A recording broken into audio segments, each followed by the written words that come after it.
friend of mine and that has been very, very vocal here in Ireland and throughout Europe. She has her own YouTube channel, and she has been speaking up for the Irish culture, although she is Polish.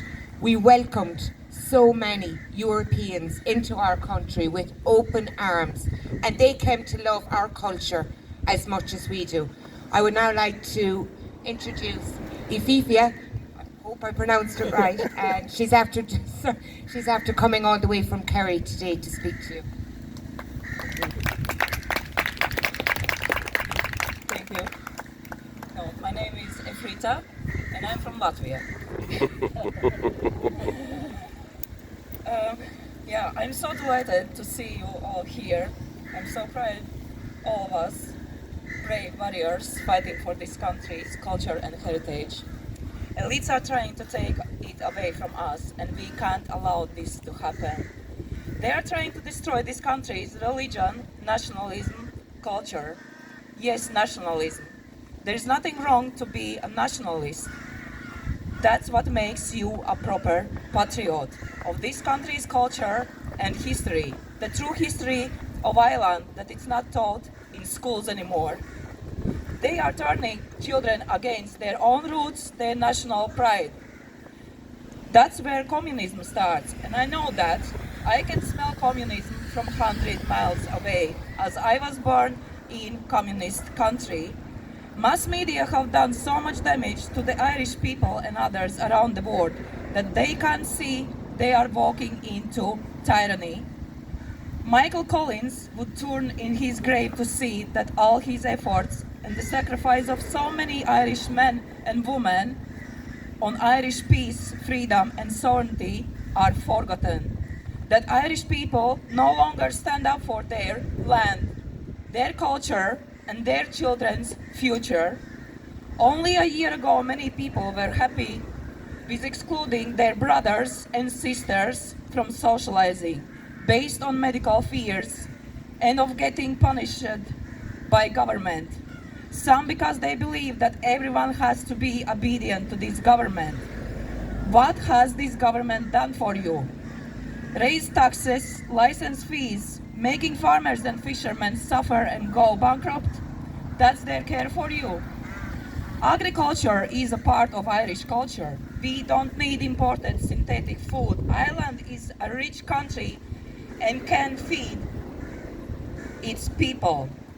Irish fishermen catch less fish in Ireland's waters than foreign ships. Is that caring for Irish people?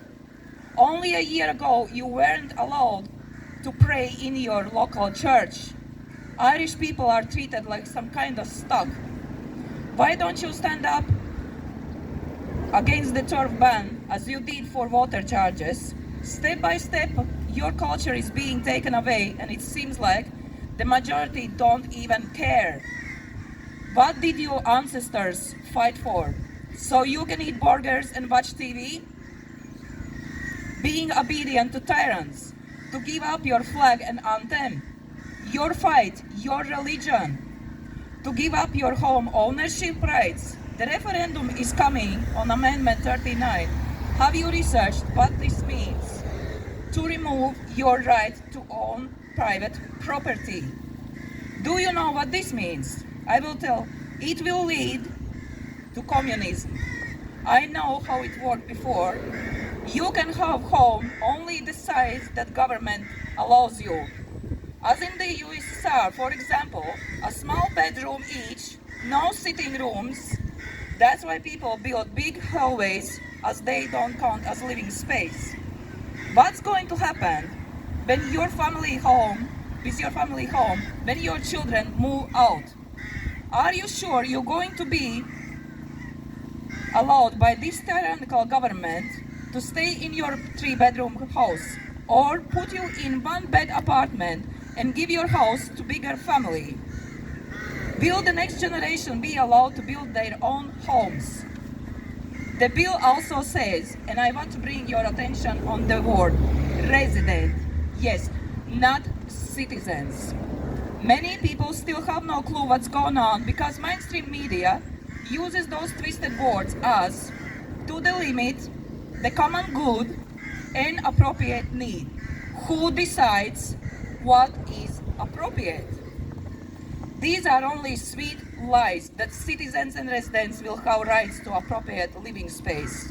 You have to understand that there is no need to change constitution to build more houses. That it's not right to take something someone has worked all their lives for and give or share it with others. When are you going to have enough?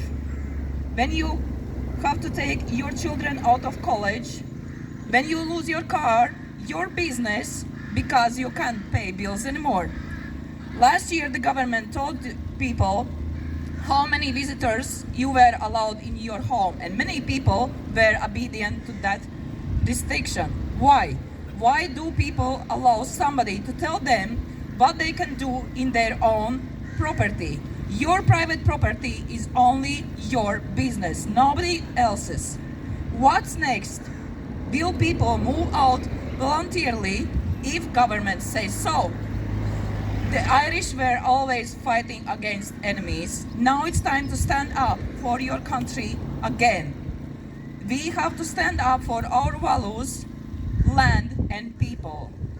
Where are you? Are you in Ireland as we used to know and love? No, we are in globalist playground. But we can change it if we only stand up for that's ours together. The government is calling us names like homophobes and try to silence us because they know they have dirt on their hands. They know that Ireland is waking up. They fear us because they know we will win. Ireland has enough. Now it's time to take back what's ours.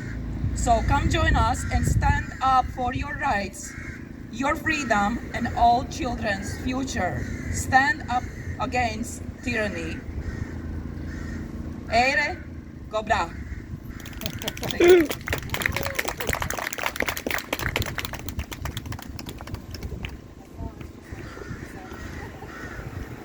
Now, just back to our beautiful cultural day, I'm going to invite my own big fella, Shane O'Neill, my son, and he's going to read the proclamation.